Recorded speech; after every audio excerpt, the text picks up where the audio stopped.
That's a nice poster. Yeah, I like Really cool. And Guys, you can start. Alrighty.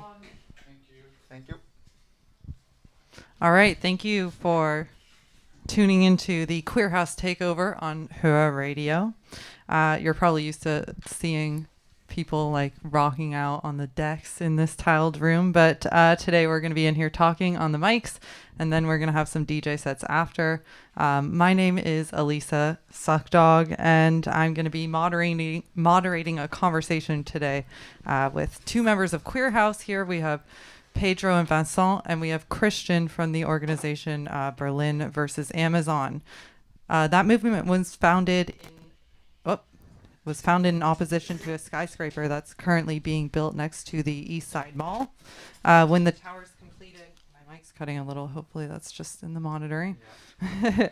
Anyway, when the tower's completed in 2023, it's going to be the largest skyscraper in Berlin. And the consequences of this, it's going to intensify the housing crisis, which is already bad here. So rents have more than doubled in the last 10 years. And that's going to get worse as more people move here to work in the tower. We're also looking at worsening rates of income inequality and rising rates of homelessness here in Berlin. So not only that, the tower is going to be a symbol of the concentration of wealth and the monopolization of industry that's gone into overdrive since the pandemic. We're talking about Amazon now. So, as Amazon rakes in more money than ever, employees at Amazon's fulfillment centers are being packed into warehouses with poor ventilation. And these same workers around the world are sabotaged by management in their attempts to organize for better wages and working conditions.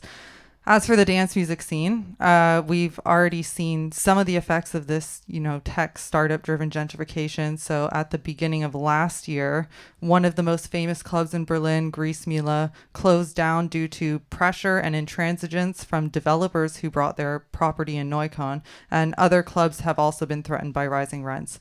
And this has similar consequences for just all the DJs and dancers living here in Berlin. Our cost of living is going to go up. It's going to get harder to get by on an artist budget or a musician's budget. And, basically on the ashes of our, creative, poor but sexy city here is being built a tech hub. So we have a donation link in the description of the YouTube video, which, we encourage you to click. That's for Queer House. And today we're going to be talking about all these issues, like how underground dance music intersects with this Berlin versus Amazon campaign, and how the dance music scene can get involved and why they should. So first, I just want to get some introductions done with our conversation members here. So let's start with Queer House. Could you guys tell us a little bit about what you guys do and why you invited us here today? Yeah, thanks so much. So yeah, I'm Vincent. I'm an artist and web developer, and co-founded Queer House. I hope I can hear myself great. So we're an alternative social media platform made by a group of Berlin queers for queer people. So these past years we've had growing this content amongst ourselves, amongst our community. Against the practices of big tech corporations, how they exploit our attention, sell data, monetize our behavior online, basically. And we really we want to break away from that. I think it's enough, and we want to create specifically a space where queer, feminist, anti-racist minded people can share and connect together. So that's really our dream and what we want to grow and create. So technically, what it means for the platform, we are self-hosted. We were not relying on big corporations to run our service, and we make up our own guidelines. So we break away from these from what these tech giants decide what needs to be moderated or what you get to see or etc. So yeah, that's that. We don't collect any data. We don't run ads, and there's no algorithm that regulates what you're supposed to see. So so yeah, all of that is like the idea of Queer House and how we want to run that.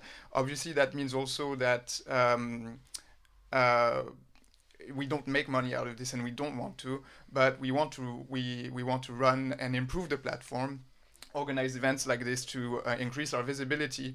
Therefore, we have donations open to support ourselves and help us propel the project further. So yeah, excited to be here. And Christian, can you tell us about Berlin versus Amazon, when it formed, who's a part of it, what are your goals, have they changed over time, that kind of thing? Hi, yeah, sure. So Berlin versus Amazon, or founded like 1.5 years ago in October or November, and it founded because suddenly from one day to the other, there was a skyscraper, so the building permit for the skyscraper was like approved, and it everybody like Amazon said that they want to move into that big huge glass skyscraper at Warsaw Bridge, and well, we all know that this will mean displacement and like a fast gentrification. Gentrification is already there in Friedrichshain, but this would speed everything up, and also eviction. And that's why immediately after that like message, or that as we heard that it like Amazon will come here, like this initiative, No Amazon initiative, like spontaneously started, and we try to make stop the tower from being built. But I mean, apparently it's already the construction site has already been started, and the tower is already being built.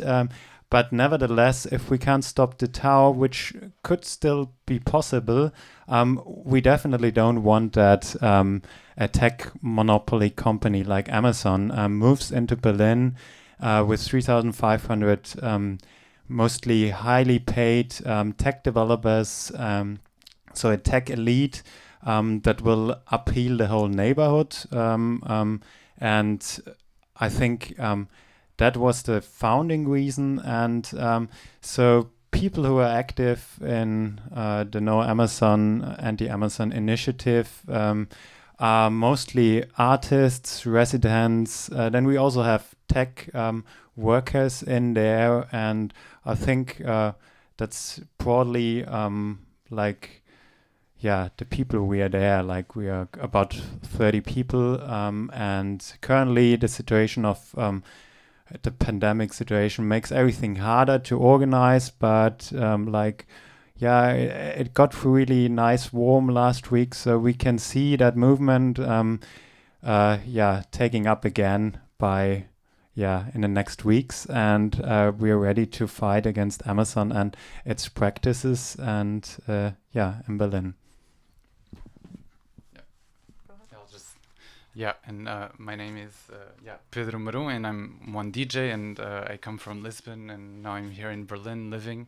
And I guess like for me, I mean, I've been collaborating with Queer House since the starting of the pandemic, and I've also been following like the work that has been done by Berlin versus Amazon, and before I also was following the work of Fuck Off Google, and to an extent, a lot of the party making or the club culture that I've been part of has been pretty vocal, not only on queer feminist politics, but also on urban politics, and you know the rights of these people, like to of these communities, like to the city. And Lisbon has been like a target of like a big touristification, and it is really hard for a lot of people from our communities to get by, as you were saying.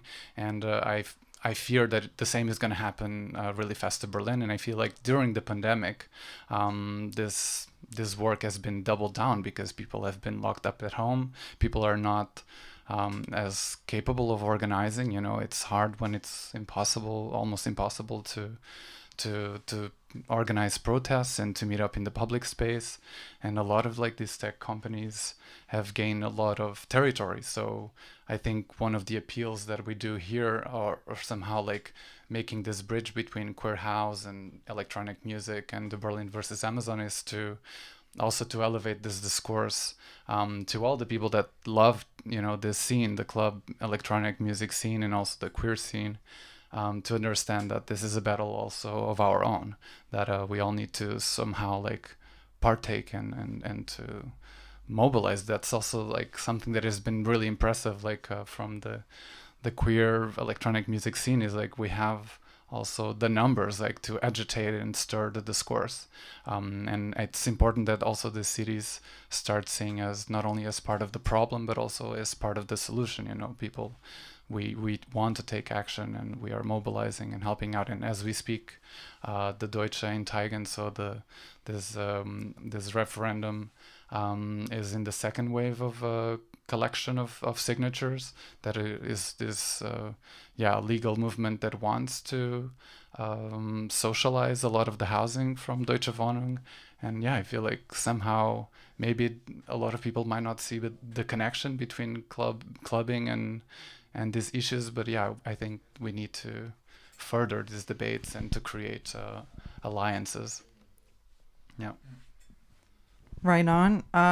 You mentioned Deutsche Wohnung and Eignen, which, as you said, is a campaign about taking away housing from like their corporations that own hundreds of thousands of apartments in Berlin, and that it's about taking those away and making them socialized housing. And that was spread around the city today. They had a big action around the city today. I actually saw your bike there, Christian. So can you tell us about like has Berlin versus Amazon made connections with other groups, either like both in the city, like Deutsche Wohnung and Eignen, as well as other international Amazon workers groups or anti-tech, big tech groups around the world? I just came from Wismarplatz, where one of the Kundgebungen, demos, were taking place in favor of Deutsche Wohnen and Eignen.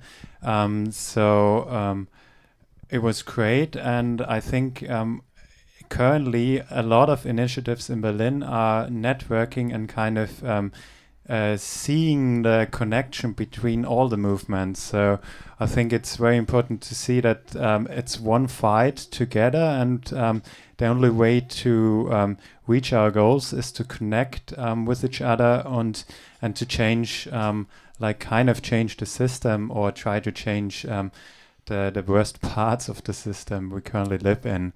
And we do have connections to other initiatives. Also in our group, many people are also in other initiatives active. So it's not like no Amazon, Berlin versus Amazon is just a movement, we just do things we try to organize demos, flyering, and one big thing is to also show that fight, especially against Amazon, is an international fight, and therefore it also goes beyond Berlin. Just if we look a bit further out, so it starts at the warehouse centers, fulfillment centers, where the workers have really bad working conditions, are constant surveilled by Amazon, and there are so many COVID infections there, and Amazon, the warehouse is still running, all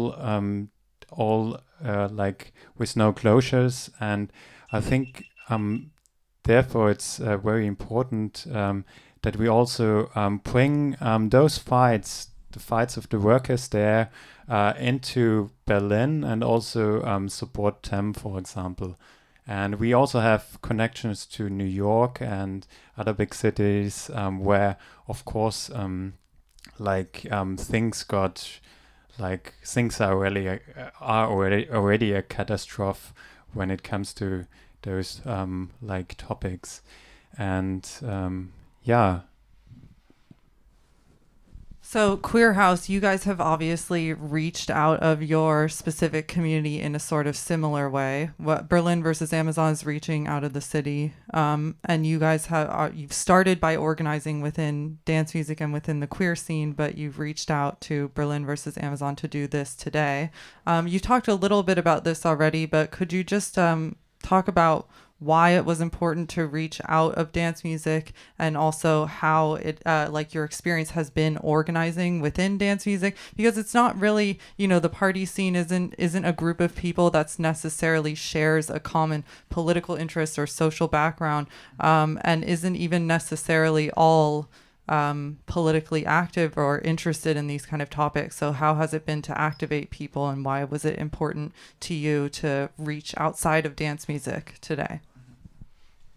I'll answer briefly. So the way that Queer House started is like it came from an impulse, like from a group of friends who see each other at the party, and we think that we need to take over this the way that big tech social media companies like constrain our behaviors and decide what we get to share online or not. And so like we started from the dance community, and I think like there these like what we do as Queer House and the values that are shared at the party, like where we at the parties that we go to, they're pretty similar. Basically, we take this idea of sharing a communal space and try to make it happen online. And as for the question of like then connecting to other initiatives that also are trying to resist these big dynamics done by the companies. I think, yeah, as you said, Christian, it's really important to reach out outside and to like get together on that. What do you think? Yeah, I can just expand. Yeah, as Vincent was saying, ultimately, of course, like there's a bunch of like political backgrounds in the party scene, but to an extent of, or as we see it, party making is almost some sort of like exercise towards like the creation of an alternative society, where like within like this space we create particular rules, how we want like people to be treated, and how we want also politics to be enacted. And this is something that needs to overflow outside of like the clubs. You know, we cannot just expect that the clubs are spaces where we feel that somehow certain bodies are legitimized, that there's equality in the lineup, that there is some sort of like respect, and then we change door policies, and we help queer, trans, and BIPOC communities, to overcome certain issues. So much has been done also among like queer parties regarding queer care politics, looking after one another, working with sex workers, working on harm reduction and substance abuse. And these things, they cannot extinguish themselves like in the party. It doesn't matter if we have like stickers in our cameras and then we go online and share these photos, and we're basically, being surveilled by the biggest monopolies. These are the biggest the people with the most power over our lives these days, almost more power than certain state agents. Facebook has gigantic amounts of personal data. Amazon has a huge impact on what people consume and how people live their lives. So the same needs to happen. I think people also over the pandemic realized how we need to be critical about like Instagram and Facebook and WhatsApp. There's been so many scandals of security breaches of data that has been like collected without people knowing. Even my family, who is like willing to ignore these things, they were like all of a sudden like asking me what should they do. I think there was like this change on WhatsApp where that made it clear that that is being collected, or Instagram that just deleted a bunch of sex workers accounts, including like a collective that we used to work, like the trans sex works in Berlin. So this politics need to be enacted not only in the physical space but also in the digital space, because ultimately these are spaces that we've been inhabiting more than ever, especially during the pandemic. I mean, what happened also with her, you know, during the pandemic, there were a lot of claims for intellectual rights, like their videos were pulled down from Facebook. You know, YouTube also censors a lot of videos. So yeah, we need to somehow start creating our own tools and you know, also liberate ourselves from these big companies. It is difficult, you know, because it requires a lot of like work and oftentimes money that these communities don't have. But in our community, our community is also resourceful. And this is also what we've learned. You know, if we organize ourselves, there's tech workers in our scene. There's people that can support one another financially or in many other ways. And we need to create our own spaces online. Yeah. As you mentioned, there are a lot of different types of people from different backgrounds and different fields, professional fields and so on that make up the scene that you're organizing in. And Christian, earlier you mentioned the people who are in Berlin versus Amazon, and that it's mostly artists, I think you said, and you have some tech people, but I would like to hear a little bit more about like the sort of demographic makeup of Berlin versus Amazon in terms of what industries you guys have organized in, and if there are industries or groups of people, like interest groups in the city, that you specifically wanted to get involved in Berlin versus Amazon, how you reached out to those people and how you brought them on board. Okay, yeah, I think we are part, like some of us are artists, some of us are local residents, some are working in the tech field, yeah, quite a bunch, but and then we have like writers who are like and like people also fighting for environmental justice, but also for workers' rights. We have a couple of people who engage into workers' rights in the fulfillment centers or in other movements, and have also kind of have a connection, for example, to Make Amazon Pay movement that is trying to connect like Amazon unions like kind of globally, or at least in Europe. And I think by supporting certain actions, for example, when the workers went on strike because of COVID in December, there suddenly the connections show up, and I think that's an interesting moment also for us, and this gives us new perspectives, and that's really interesting.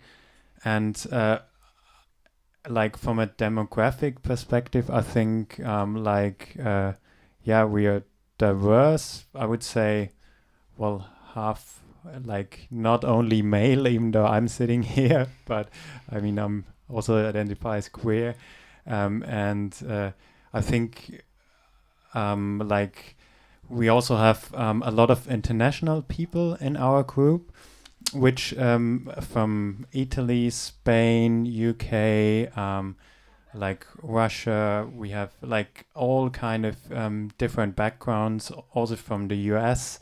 And that makes organizing not always easy, because also for the Germans who are in the group, so English is mostly the main language, and yeah, that especially now in pandemic times is quite a challenge, where we can't meet face to face in big groups, and so it's not easy. But like reaching out to others, we try by taking part in online panels, or like a panel today, because for example, I really think that the queer dance scene is very powerful and has like really it has really a high potential to like make dancing political again.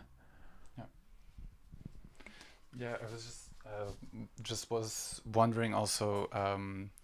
I mean, in the States, like I think it's Chris Smalls managed like to push forward like all these strikes, and I wonder what could be done in regards to Berlin, because one thing that is interesting is like Amazon managed to be kept aside in New York, because New York has a huge history on workers' unions, and Berlin also has like a huge history of union workers, and I wonder if there's a way of like also stopping Amazon from moving in, because I imagine that the tower it's not going to be possible to stop the tower, but I wonder if it is possible to stop Amazon from moving in, which is, I imagine, complicated. Like, who's gonna, like, Amazon is buying what, 70% of that tower? Who else couldn't afford to move in if not Amazon?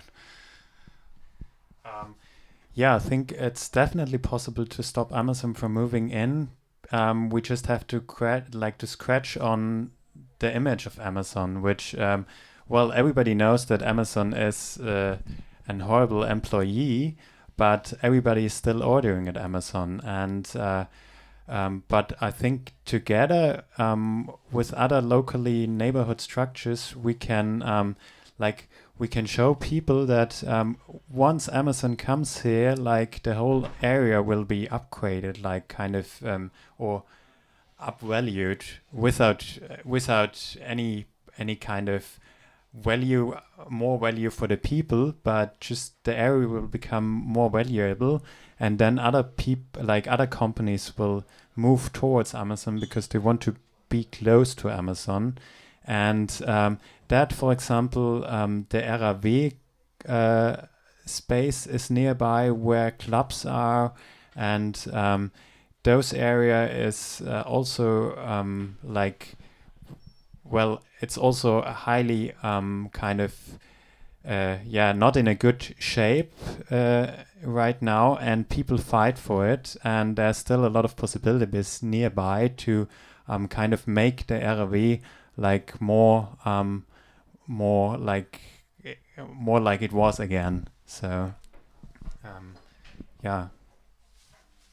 You touched on something interesting, Pedro, which is that what are our possibilities here? And I think that does speak to possibly a barrier to organizing as well. And maybe you've crossed this bridge when you've attempted to reach out to people and get them involved with Berlin versus Amazon.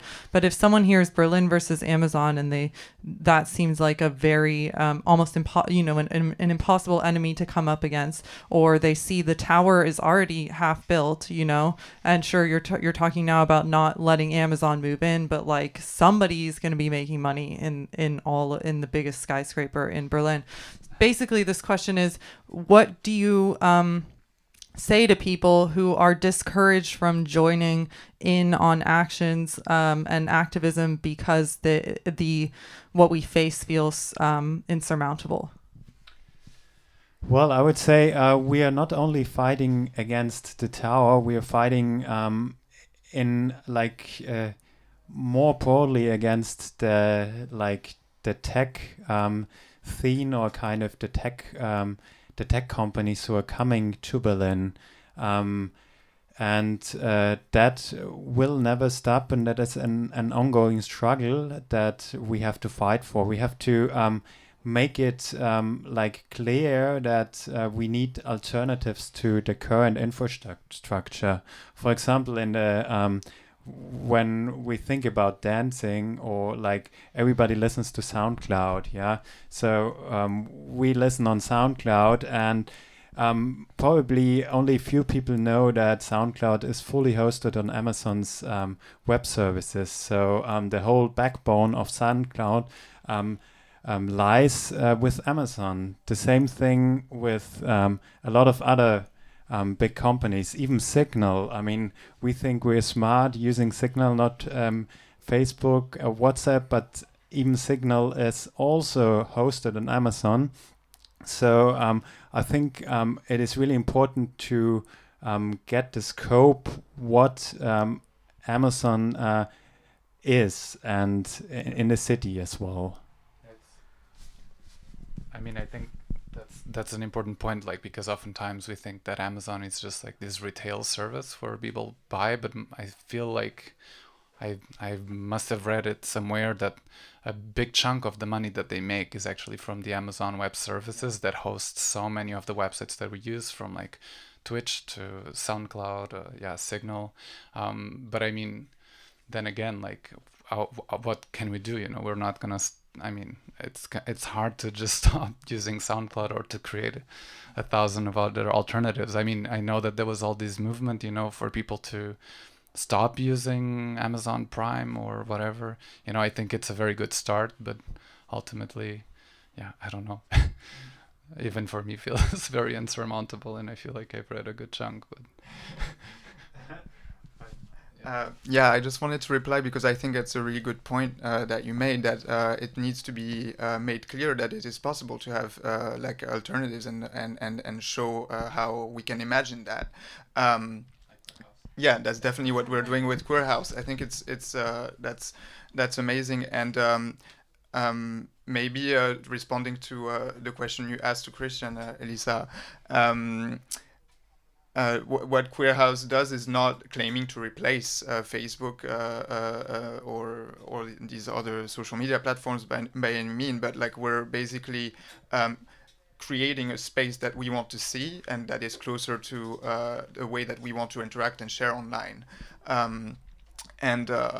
mean, also I have like a bit of hope that things are gonna start change for the better by seeing projects like this rise, because I think the awareness about the unethicality of the practices they're doing has raised enormously among everyone. You know, I'm sure many people are thinking about how they can build platforms that are based on ethical way to treating users. So yeah, I'm looking forward to see that happen.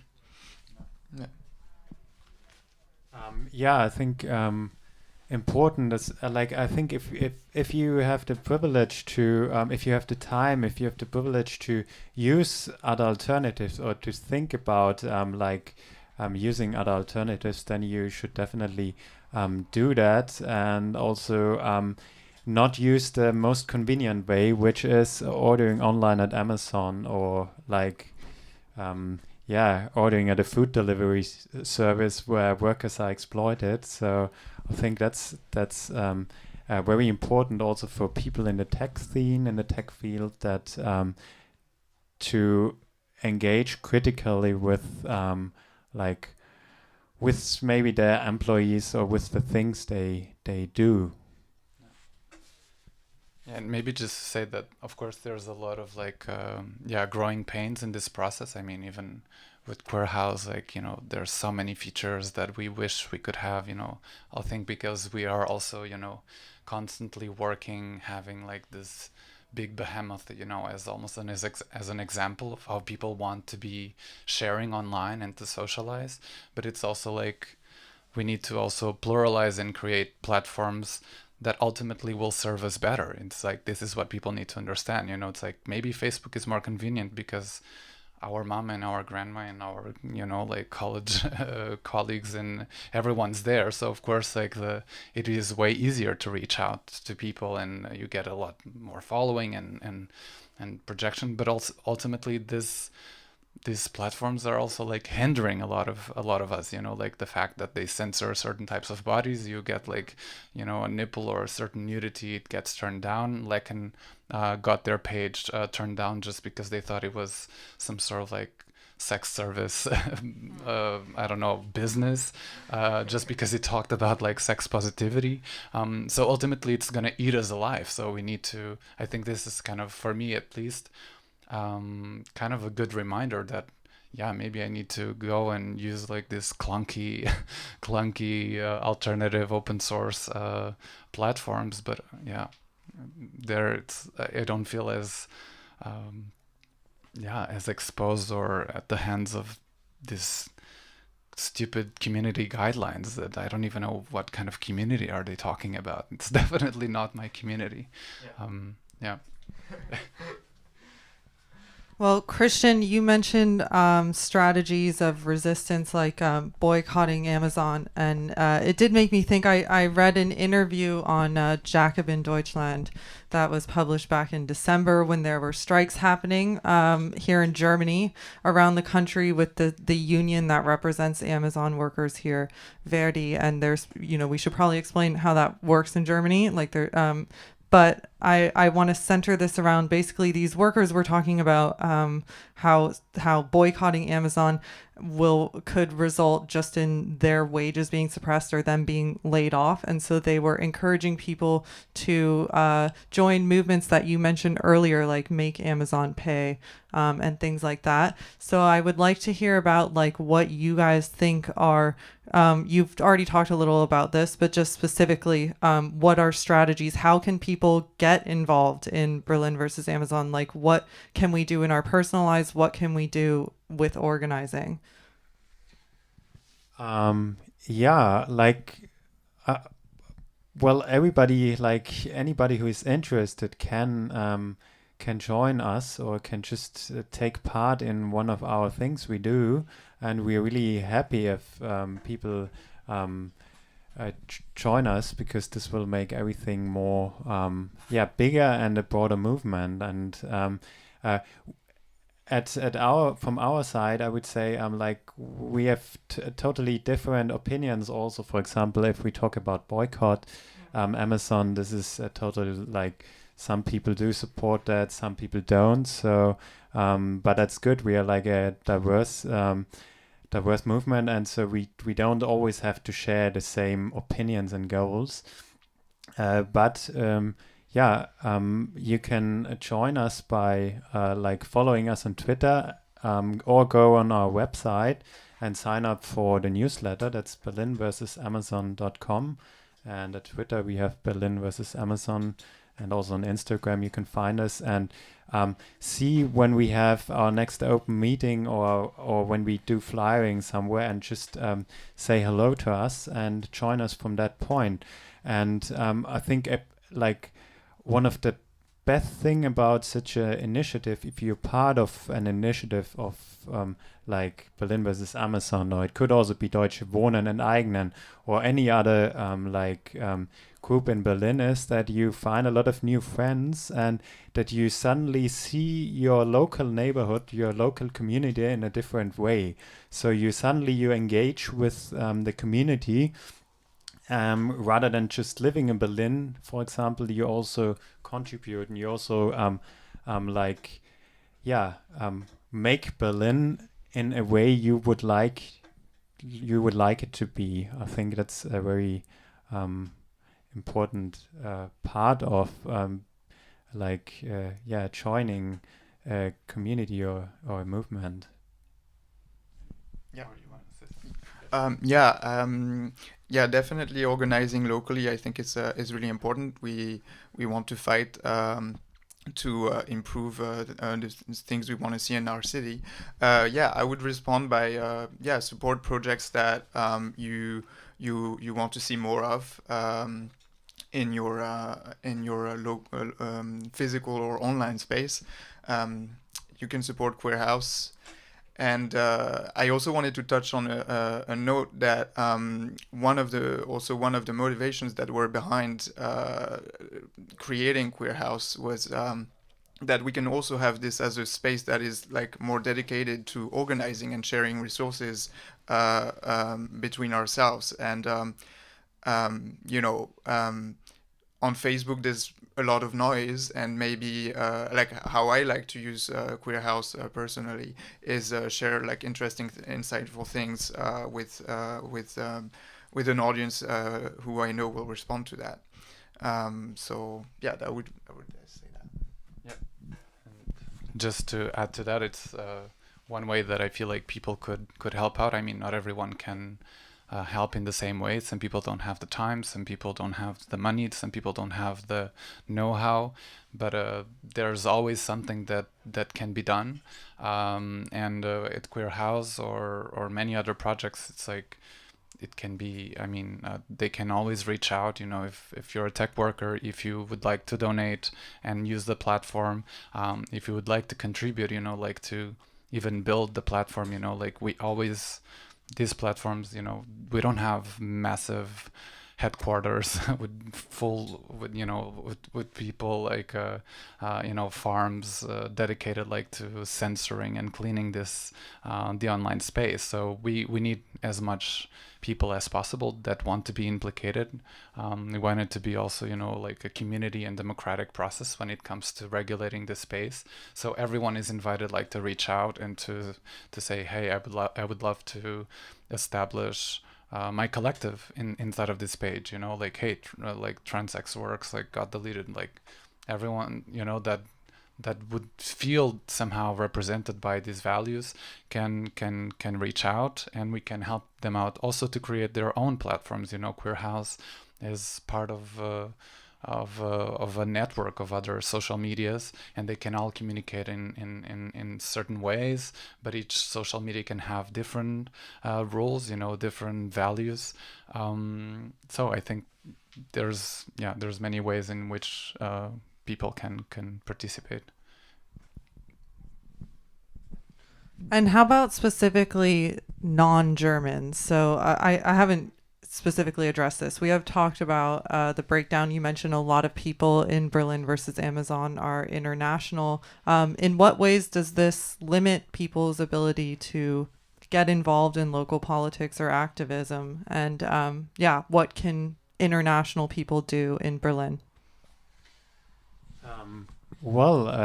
There shouldn't be much of a difference between Germans and non-Germans, and I think everybody can be part of any initiative here in Berlin, Amazon initiative, and so everybody can be here. But I think a big it is easier if you can meet in person, or if meetings happen in a physical space rather than online. This allows to to see other people's emotions, and this is I think it's really important that we fight for open spaces in Berlin, and because we need those spaces for open meetings, or even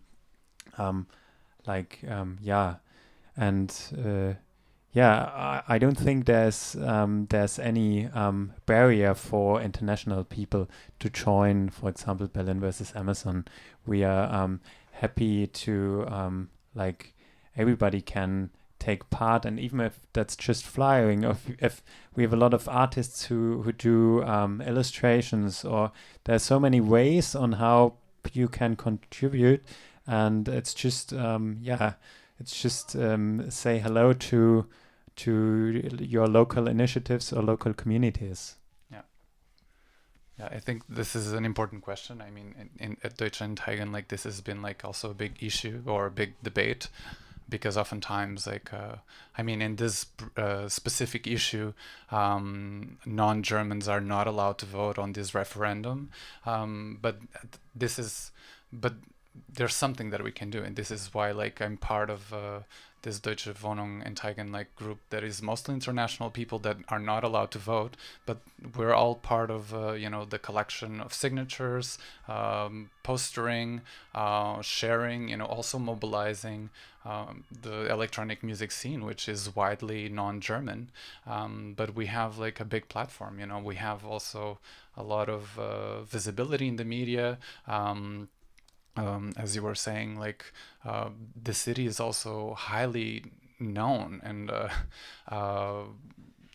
for its electronic music scene. So I think we definitely have a good platform and to make things happen or to stir like the conversation. And this is like one of the first things that needs to happen if we want people actually to participate. People need to be talking about it. We need to make noise in a certain way. And I think this is also what we're doing here. I guess most of us are non-German, but hopefully a lot of people that are German will be watching and maybe will check out, hey, what is this Deutsche Wohnung Einsteigen? And then they realize that it's also something that will serve them and it will serve everyone, you know, every worker in the city, every artist. And the same for Berlin versus Amazon. This would be something that, would so many of us would actually benefit from. The same for Tesla, and there also sometimes there's also a lot of, as you were saying, sometimes it feels unsurmountable, but sometimes there's also big victories, you know, like it happened in New York, and now Bezos is gonna go to court, and here the Google campus was stopped, you know, and there was a huge resistance, and they managed to stop the Google campus to move in. So if we do something, things truthfully happen. And there's a lot of internationals in the city. I don't know what are the numbers, but I know there's many of us. Well, I think that's a good note to start to wrap it up on, especially because we're running out of time here. But if any of you guys have something to add, please do. Or if we have questions from the Facebook or... No. Okay. So... and we don't have too much time anyway, so we'll probably just wrap it up here, and we're going to turn it over to some music. We're going to start with Dirty Daddy Dawn. In a few minutes, we're going to build back up the DJ set, so it'll be back to normal in here. So thank you so much for tuning in and joining us. Yes, check the link in the description for donations. Thank you, Pedro. And thank you so much for tuning in. This has been the Queer House Takeover with Berlin versus Amazon on Hurab Radio. Yeah, thank you so much. And remember, Amazon is not a good neighbor, nor is it Google or Facebook or anything else. And Thank you so much. Thank you so much.